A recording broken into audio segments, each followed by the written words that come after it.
Hello my dear Scorpio. Welcome po. Welcome back sa ating YouTube channel. My name is RJ, your tarot card reader, and pangungunahan ko na po kayo kung meron po kayong maririnig na kahit anong ingay sa ating background, please just kindly ignore it kasi sobrang init na po talaga. Like, hindi ko na po talaga kinakaya. 'Di ba? So, nagbukas na po ako ng mga bintana at saka ng mga pinto. Ang dami mong pintuan, no, ng pintuan at saka ng bintana kasi para hindi din na-isolate din yung negative energy dito sa room na ilalabas ko rin siya kaagad.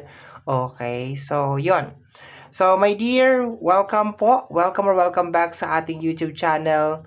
My name is RJ. Yes, nasabi ko na po kanina, inulit ko lang. And I am your tarot card reader. Gusto ko pong magpasalamat muna sa ating mga abangers, sa mga walang sawang nag-aabang at naghihintay ng kanilang mga readings. Thank you so much po. And doon na rin po sa ating mga bagong subscribers. Welcome po sa ating channel. I hope na mag-enjoy po kayo dito sa ating channel at mahanap nyo po kung ano man po yung inyong hinahanap sa inyong buhay dito sa ating channel or mai-provide ko, my dear. Okay. Sa mga interested po sa ating private reading, nasa description box down below, yung mga details, information na kinakailangan mo para po makontak yung inyong lingkod. Okay? So, let's go na tayo, my dear.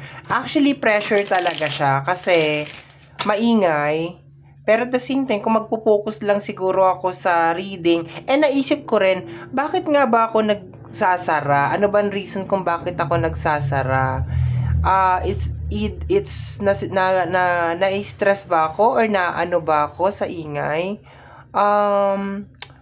Siguro oo. Pero napansin ko naman kung magpo-focus lang talaga ako sa reading, okay naman siya, 'di ba? So I think nahihiya lang talaga ako sa inyo kasi I think ako lang yata yung tarot card reader na may maingay na background. So medyo nakakahiya lang talaga. Okay, so let's go na tayo, my dear. So from now on, masanay na po kayo, ha? Masanay na po. Ako na po yung humingi ng pasensya kasi malapit lang po talaga ako sa kalsada. So pasensya na po. Okay, so let's go na tayo, my dear Scorpio. Tingnan natin kung ano meron sa araw na ito. June 17, 2026. Ilan to? 1, 2, 3. Okay. So, meron tayong sobra na isang card. Okay. So, tingnan natin. First card mo, my dear, is the King of Pentacles. Okay. Kanyang clarification is the Eight of Pentacles. Very good, my dear. Okay, focus ka today. As in, you are so focused. You are so determinado talaga na mag-build ng success, ng wealth, ng empire. Ayan, kung titingnan mo. Ayan, oh. Talagang work ka today. Okay, target mo is the King of Pentacles. Posibleng maging successful, maging mayaman, maging good provider, maging stable. Okay, kasi yan si King of Pentacles. And ang ganda nitong combination na to, my dear. Okay, very nice talaga siya. So, expected mo today na talagang trabaho ka lang talaga, like super focus. Possible din na magkaroon ka rin ng kakaibang energy, like maging super hyper ka rin talaga today, which is very nice. Okay, wag lang talaga masyado, 'di ba? Matuto pa rin talaga na magpahinga at mag-rest kasi mahirap din pag na-over fatigue din. Pero maganda to, my dear. You're building your empire, you're building your wealth. Focus ka talaga, my dear, sa paggawa ng money. Okay, very nice siya. So, 8 cards lang tayo ngayon. Minsan yung ating daily reading, minsan 8 cards, minsan 12 cards. So, ngayon, ano tayo? 8 cards lang. Okay, next card natin is the energy of the Ace of Swords. Okay, alam mo pala, you already know, my dear, na meron kang kinakailangan na isakripisyo kasi din, di ba, the Tower, okay? So, ang nakukuha ko dito, my dear, is more on, actually, maganda din siya. Kahit na merong tower, ang nagpaganda sa kanya is yung Ace of Sword. Kasi, dinalaw ka ni Ace of Sword ngayon. And tuwing lumalabas si Ace of Sword sa reading ko, lagi siyang blessing, pero at the same time, meron din siyang sakripisyo. So, ang nakukuha ko dito is more on, parang dinalaw ka ni Ace of Swords ngayong araw na ito, pero at the same time, meron ka mga kinakailangan gawin or meron ka mga kinakailangan isakripisyo, my dear, para dito sa kung ano man tong bagay na to. For some of you, baka kinakailangan ninyong mag-umpisa ulit or mag back to zero. Hindi naman yung as in like back to zero talaga na back to zero. Alam mo yung typical na parang kailangan mo ulit mangarap, kailangan mo ulit mag-ipon or magtabi, yung mga ganun na energy, my dear, ang nakukuha ko dito, no? So, parang kinakailangan mo ulit na magsumikap, baka sabihin natin siguro, ilang taong ka na dyan sa work mo, tapos, ngayon mo palang nare-realize na, teka, dapat pala, nag-ipon ako, dapat pala, ganito, ganyan. Or baka meron nangyari sa'yo na nagalaw yung ipon mo, nagalaw yung savings mo. And ang ganda ng energy, my dear, kasi hindi ka na, wala ka dun sa point, my dear, ng denial. Hindi ka yung typical na parang dinideny mo na kinakailangan mo ulit mag-umpisa from scratch. Hindi. Tinatanggap mo talaga siya na, okay, willing naman ako magtrabaho, willing naman talaga ako mag-effort, willing naman talaga ako mag-tower. Kasi ang kinakatakutan talaga ng marami talaga is yung tower. Ayaw na ayaw talaga nila yan. Ang reason kung bakit ayaw nila yung tower is because parang napakarami mo ng effort na ginawa, pero parang kulang pa rin or kinakailangan mo mag-umpisa ulit. Parang ganon. Sa relationship, ganon din to, my dear. Okay? So, kung sa relationship natin siya titingnan, there's a tendency na focus ka na maayos kung ano man yung problema sa relationship. Focus ka na mag-umpisa ulit kung ano man yan. Kung kagagaling mo man sa heartbreak, kung nag-break kayo ng partner mo, at least you're building yourself back. Talagang inaano mo yung sarili mo, nagba-bounce back ka, inaayos mo yung sarili mo. Kung meron man certain issues sa loob ng relationship, this is the time, my dear, na aayusin mo yon between you and your partner. And pwede din, my dear, sa ibang mga tao na parang pag-uusapan ninyo yung mga issue na yon. And isa-try na i-work out kung ano man yung issue na yon. Okay?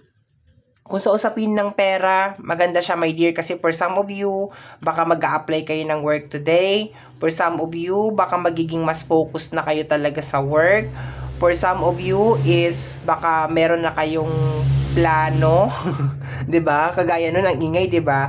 For some of you, baka meron na talaga kayong plano, meron na talaga kayong meron na kayong susundin ngayong araw na to na parang ito yung gagawin ko, magkatabi ako ng pera, yung ganon, okay? We have here the energy of the Nine of Swords.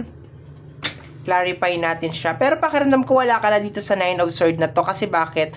Mayroon ka ng Ace of Swords eh. Nagkaroon ka na ng acceptance. Clarify natin yan. The Justice card, okay. So, for some of you, baka ang medyo humaharang na lang sa inyo ngayon is yung para bang kung ano yung nangyari sa iyo in the past, na parang hindi ko naman deserve yun, bakit ako? So, sige, sasagutin natin to. Minsan, my dear, akala natin, 'di ba? Sasabihin natin, ay hindi ko naman deserve to, ganito ganyan, bakit sa akin nangyari to? Ngayon, ang sasabihin ko lang dito, my dear, minsan kasi yung mga bagay na nangyayari sa atin na hindi natin gusto, nangyayari yun, my dear, para maging stronger version tayo ng sarili natin.